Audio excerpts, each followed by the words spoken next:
কি করতে পারবেন। ভাই সকল, আমার বক্তব্য দীর্ঘায়িত করবো না, আপনারা দোয়া করবেন। আল্লাহ হাফেজ। বাংলাদেশ জিন্দাবাদ, বাংলাদেশ জাতীয়তাবাদ জিন্দাবাদ। আল্লাহ। এখন 2 নম্বর ওয়ার্ডের সভাপতি, সভাপতি 3 নম্বরের সভাপতি রুকনুদ্দিন সাহাপুরে এখানে আছেন। আপনাদের সালাম, আপনি সালাম জানাচ্ছি, দোয়া করবেন, ভালো থাকবেন। আল্লাহ হাফেজ। 3 নম্বরের সভাপতি রুকনুদ্দিন ফুলের তোরা, খাইরুল ইসলাম রুকনুদ্দিন ফুলের তোরা দিচ্ছেন। 3 নম্বর সভাপতি রুকনুদ্দিন খাইরুল ইসলাম মাদ্রাসা শিক্ষকবৃন্দকে আসার জন্য আহ্বান করছি।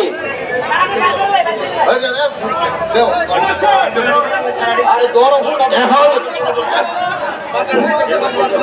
তুমি যাও। এখন ফুলে তোরা দিচ্ছেন নুর নবী, নুর নবী, নুর নবী ফুলে তোরা দিচ্ছেন নুর নবী। এখন মাল্যদার করছেন না, 8 লাখ আগে